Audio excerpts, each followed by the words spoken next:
All right. Hey, everyone. Welcome to another episode of Trading Bitcoin with your host, Tone Vays. A little bit later this morning, wanted to just enjoy the fresh air. I am, of course, out in the woods of Pennsylvania.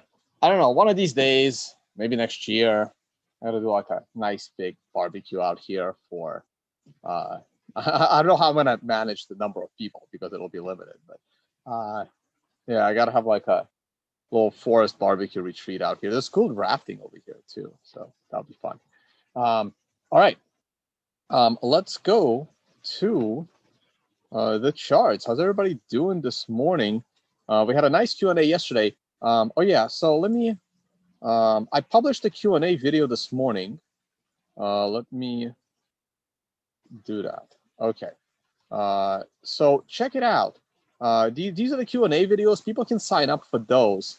Let me go to screen share and show you guys. Yeah, it's almost time to BTFD. So buy that dip. I'm going to be wearing a lot of buy the dip shirts going forward. And let's go to screen share. How's my audio, by the way? I'm back to the wireless microphones. These are the wireless Rodes. And it's kind of sitting a little bit away from me. I know if I move it right in front of me, it's going to sound really good, but I don't want to hold the mic. I do have another option. I could stick a lavalier mic into it somewhere. Where the hell do I?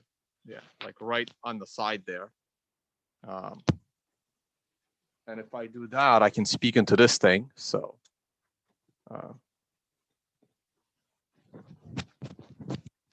you can just do one of these. And it's still not really close to your mouth, but I believe this is just a better way to go for a cleaner sound. Not that I want to be advertising for Rode microphones, but I'm hoping that the sound is good.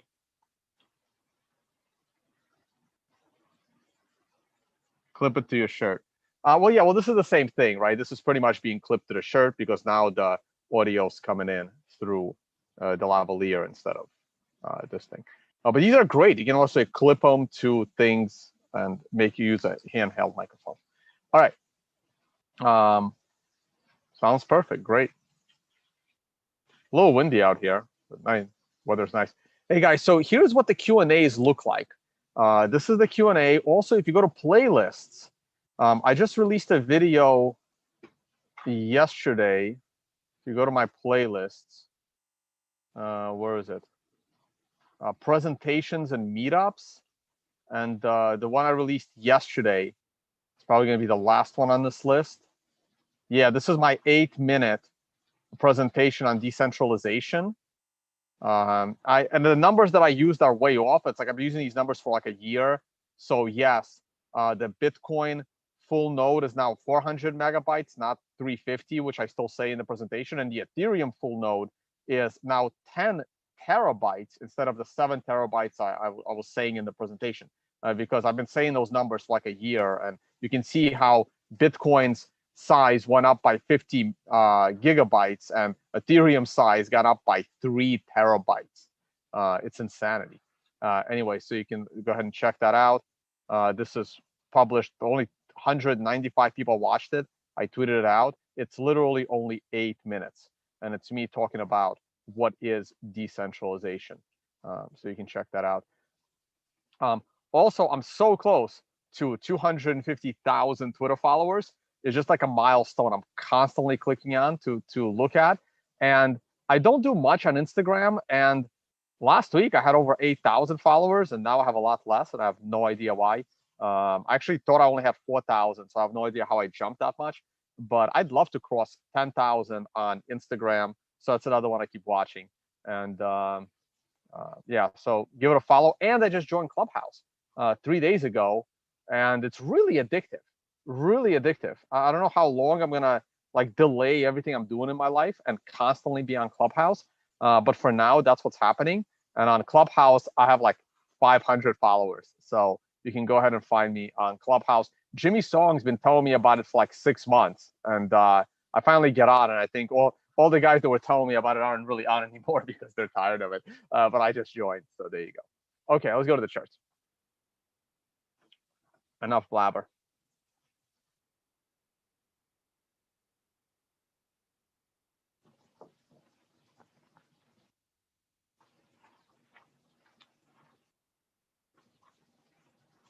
All right, I'm looking at your live chat, guys.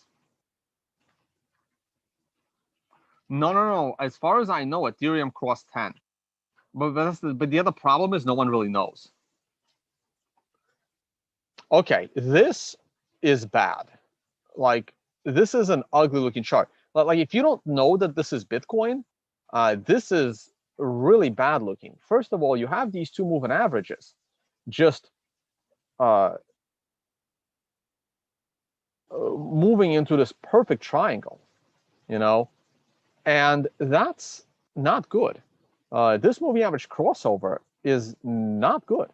Oh, by the way, I did change my moving averages. This happened in yesterday's private Q&A. Speaking of private Q&A, the private Q&A is available to the public. This is my calendar on tonebase.com calendars. So you can see that I'll be in Miami I'll be in Miami later this month. And the month after, I'll be in Mexico and then in Texas. So you can keep that in mind. But if you go to products and services, private Q&A. So in yesterday's private Q&A, I spent, and you can watch it. It's available. It's let me go back once, back twice. Videos, close this. That's the private Q&A from yesterday. It starts at the 50-minute mark. So this is literally yesterday's video. So it's all pretty damn recent. It starts like this is the Q&A on Monday, and then like Thursday or something, and then yesterday's. So in it, I changed those moving averages, and I talked about the Tyler Jenks style of trading. And that's why these weekly moving averages have been changed to 7, 20, and 50. And I took out the 200 because the 7-period moving average is really useful. And we broke down under and I described like how a longer term position trader or investor could have managed simply using the moving averages, the Lucid SARs, the MRI, and the general chart look. And right now, this is looking really, really bad because the price is on a path to have a brand new low weekly close. You are also below 2 moving averages, and both of those moving averages have started declining. This is the 7 and the 20, both of which I consider very relevant. The 50 is also very relevant, and it's the only bright spot we have right now. Because if this 20 moving average is broken, I see absolutely no technical support until the prior swing high. And the prior swing high takes place in the vicinity of just under $20,000. Like, I personally don't see anything in this zone between 32,000 and 20,000 that's going to reverse the price other than the MRI. The MRI is the only thing, because 6 weeks from now, you're going to get a potential MRI buy. And if that MRI buy takes place at the $25,000 mark or lower, 6 weeks from now, I will be screaming, buy this dip.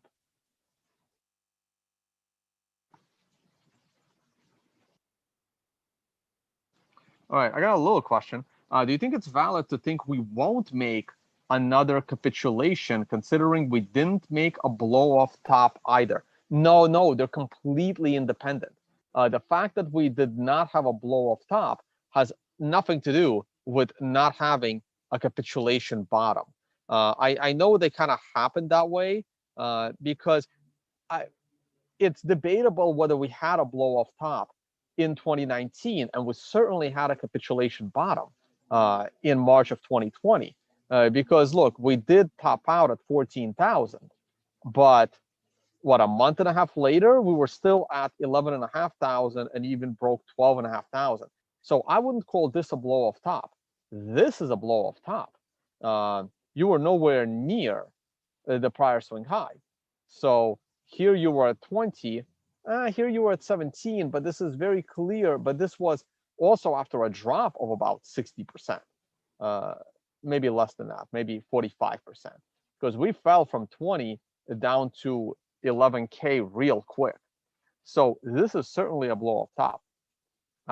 This one, not so much, even though we did fall from 14,000 down to 9.5. but 14 to 9.5 ain't the same as 20 to 10.5. So no, I think they're very independent things. All right, let's go to the daily chart. As I was saying yesterday, I really thought we can have 1 or 2 more days of upside before the reversal. I was not, as I was telling you guys, I was not crazy bullish at all. I need the price of Bitcoin to go above 37,500 for me to be bullish. However, because of what happened already in the last 12 hours, and unless the price significantly reverses itself, the good news is that the next time we come up this path, I'm now going to be bullish from a lower price. I'm now going to be bullish by simply going above 36,000.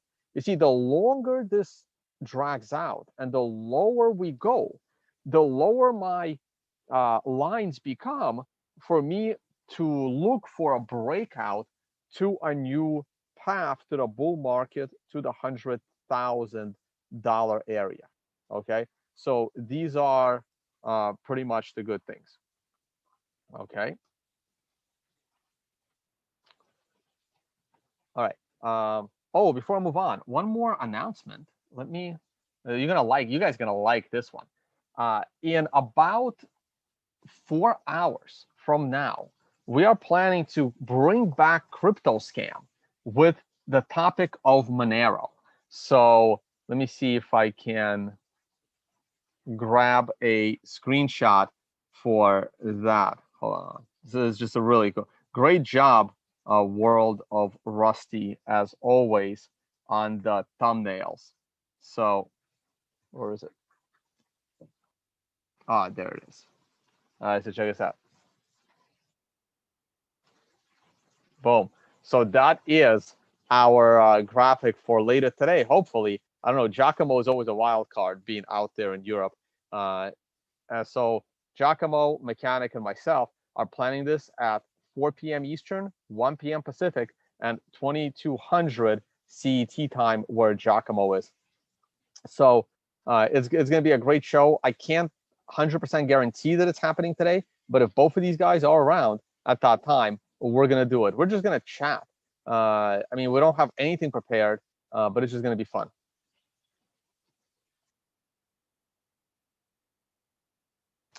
Okay, back to the daily chart. So the daily chart is still on a positive MRI count, but next candle, it's all going to change. It can actually still change this candle. The trouble starts the moment the price of Bitcoin goes below $31,750.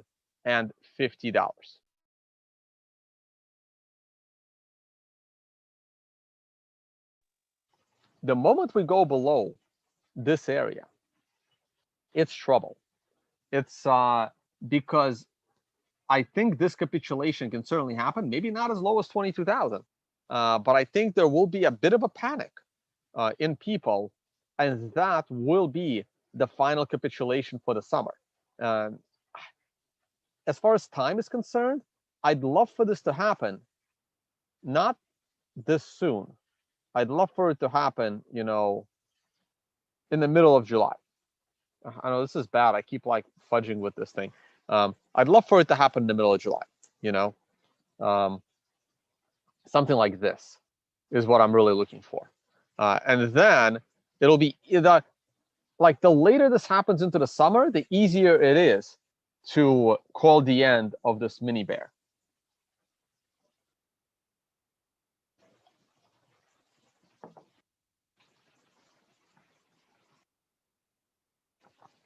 Do I see a triangle from May 15th? Well, it depends on which time zone.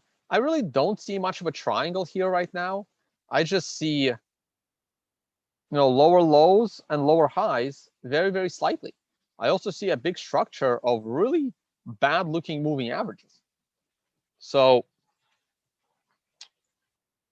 this is rough. It's a rough space right now. And I would rather be at the moment, if I was forced to choose whether I want to be in short trades on a day using the daily scale or long trades, I would take the short trades. Now, the good news is that the funding rate continues to favor the bulls. And if we get one more of these spikes, it's over. The the mini bear is going to end and the bull is going to start.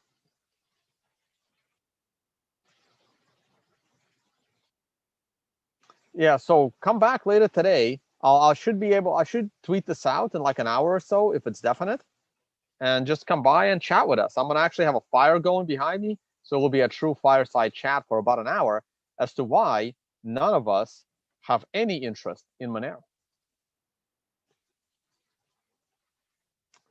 This is the hourly chart, and the hourly really took a bit of a nosedive. Once again, here is a MRI buy, which led to a 1 to 4 candle upswing, followed by significant downside. We've also broken the MRI support line. I have no idea what the hell happened at 7 a.m. Eastern time, but whatever it wasn't good. And if we continue to consolidate the rest of the day, your line of concern has now shifted to here, if not all the way here. So this would be my line of concern. It's basically my best fit line between all these candles. Still a holiday, so GBTC isn't doing anything, but my GBTC rebuy entry has now been lowered as well to 31.14. Bitcoin dominance. Ooh, Bitcoin dominance isn't doing great, but it's been like butter with the MRI. So Bitcoin dominance should bottom out tomorrow, and Bitcoin should start to appreciate against shitcoins. It certainly has followed the MRI beautifully for a while, except this right here. But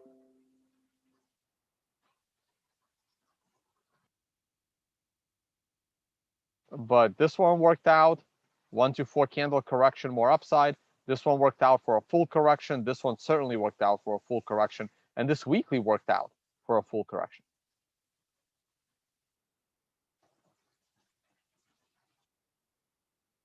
Gold, I believe, started trading. It is the futures market. I still think this is a dumb panic based on Fed statements. And I still think gold is in an overall bullish environment now. And I expect the all-time high to be broken. Well, oil will continue to go higher. I haven't even looked at what the hell happened in the middle of the ocean that it's burning. Like, I really, like, it's insane. I mean, the memes are funny with that little ship trying to throw water into water, thinking that it will do something. Well, like, what are you gonna do? Like, how is water in water gonna help? Like, it's insane. And oil will continue to rise. I mean, the communists in the US have shut down the pipeline. So of course, there's gonna put pressure on you and oil. Like, it's really incredible how leftists in office have zero respect for capitalism. Like, zero. It is baffling. But let me not get too political. The S&P 500 futures market is open, but unless the cash market is open, like, it doesn't really matter.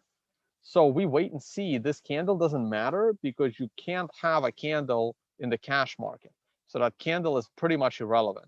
But I definitely going to keep an eye on the S&P 500 this week. And that's about it. We took a look at, this is Bitcoin and euros.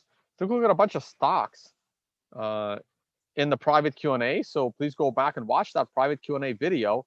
It's right here, the private Q&A video.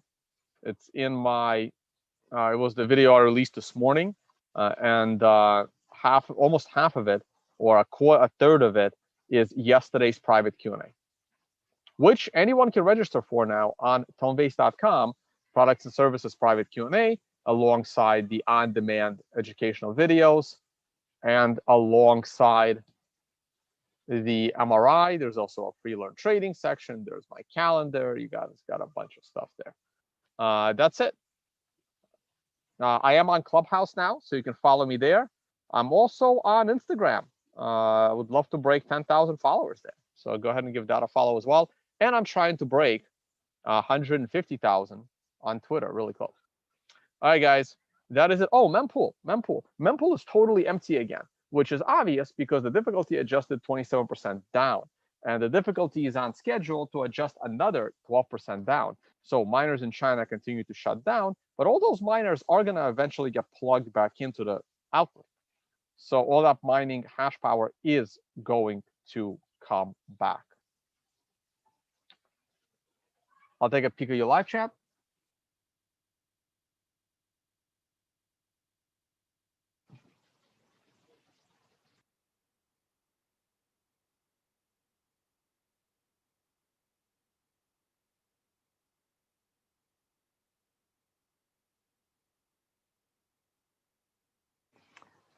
So you guys, people don't seem to understand that just because you made money from something, it doesn't mean it's a good idea.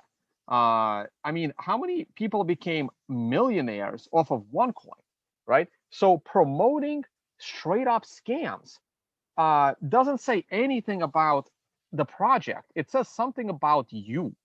It's you. So if you are promoting something like Hex, you are just a despicable person. You are a scammer. It's how you were raised. It says a lot of things about you personally. Okay. It doesn't say anything about the project. It says something about you as a horrible human being.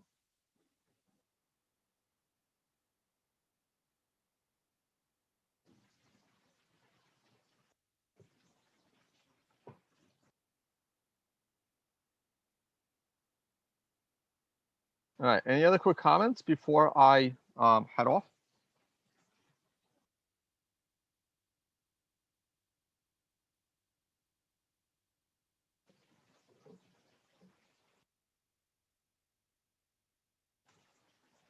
How much is the private Q&A? I have it set at $250 for 3 months. And it's just easier for me. Like, I don't want to like deal with monthly resigns. And if I do continue the private Q&A, it'll probably gonna be like $1,000 for the year. And I try to do them 2 to 3 times a week. And if it's too many people in there, I'll have to stop registrations because I do want people to get all of their questions answered. And I try to answer them, quickly, but also properly.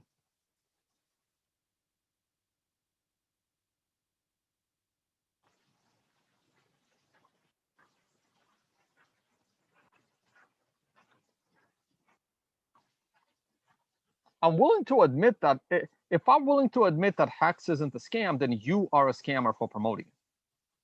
Like, choose. Either you are an ethical person promoting a scam, or you are a scammer trying to profit from monopoly money. So you're the scammer. There's nothing wrong with monopoly money. Monopoly money is not a scam. Like, you can go to a store, right? You can go to Walmart. You can buy a board of Monopoly. You can take out the monopoly money, and then you can open up an anonymous Twitter account and a bunch of other social media and try to convince dumb people. Like, monopoly money is not real money, and monopoly money is not a scam. But if you start promoting monopoly money as the future of money, and you are profiting from selling the monopoly money that you bought at Walmart at 1,000x premium, you are the scammer. And if you don't see the fact that you are a scammer by selling monopoly money to low IQ people, that's, it's just a product of how you were raised.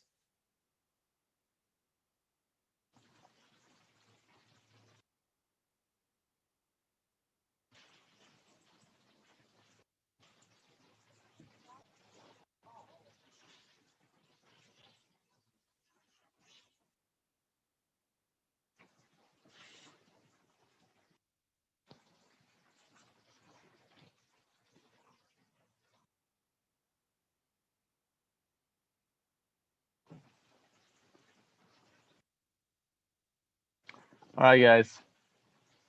That is it for me. Thank you all so much for watching. People keep asking about the private Q&A. There is a link on my website, products and services, private Q&A. Please read this. Please read what you're signing up for. Like I don't want people then, messaging me saying, Like, it's not what they expected. It's explained right here what you're going to get for in the private Q&A. There's also a frequently asked questions area. Just read it through before you sign up.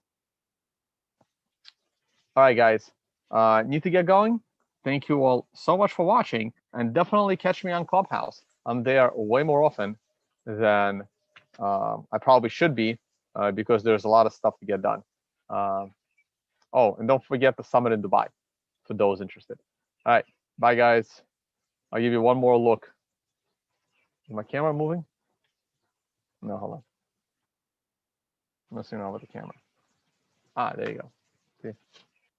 Well, I can't move much because I'm in a chair. So there it is. All right, guys. See you all on the next one. Oh, maybe later tonight. Later tonight, if I can get those guys on, and we're gonna talk shit about Monero. Bye, guys.